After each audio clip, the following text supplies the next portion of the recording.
Hello, I'm Sugar. This is a normal and heroic boss guide for the Tarragrue and Sanctum of Domination.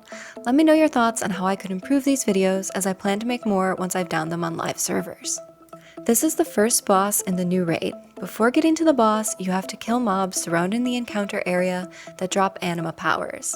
There are 4 anima orbs in total. These powers can only be used during the Tarragrue fight. Some of these powers can be really helpful, like the ever-beating heart anima power, which makes you immune to stuns, while others, like lumbering form, control your raid team by knocking anyone near you away. On the screen, you'll find a list of all the anima powers to choose from. Powers marked with a thumbs up are exceptionally helpful to counter mechanics or increase your DPS. Others marked with my oh no emote will troll your raid. Now that you have your anima powers, let's go over the fight. This is a 2-phase encounter with a permanent enrage in phase 2 when the boss reaches 10%. I recommend using hero on pull.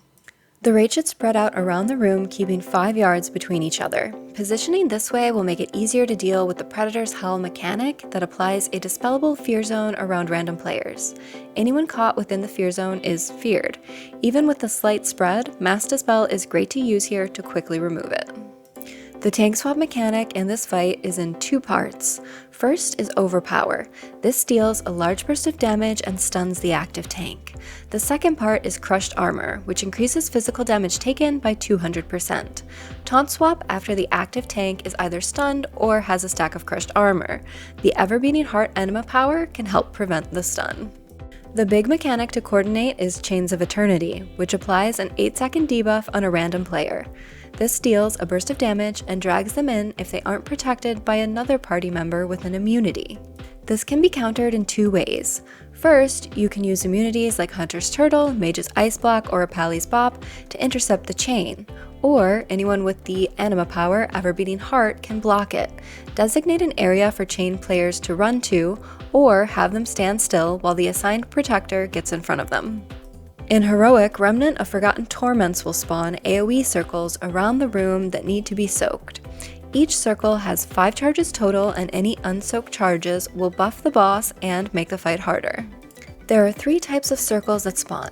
Mortregar's Echoes increases magic damage taken, Upper Reach's Might increases physical damage taken, Soulforge Heat places a dot on the soaking player. If this one is left unsoaked, the raid takes pulsing raid-wide damage. Everyone should help soak these. Be aware of your anima powers, and don't soak ones that would turn you into a healing sponge. For example, if you take Resonating Effigy, you shouldn't soak Upper Reaches because you take more physical damage from it, but you could easily soak Mortregar's or Soulforge Heat.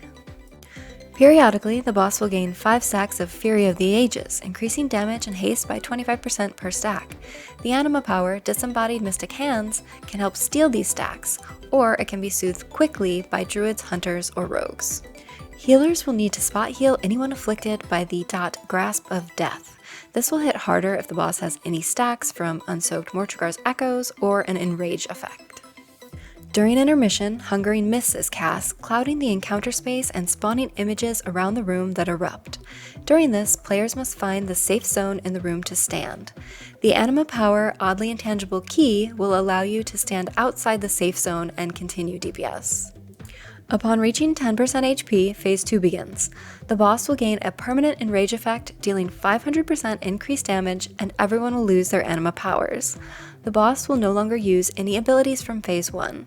During this phase, the best option is to kite the boss around the room or between tanks. Try to have a few externals up to help your tanks.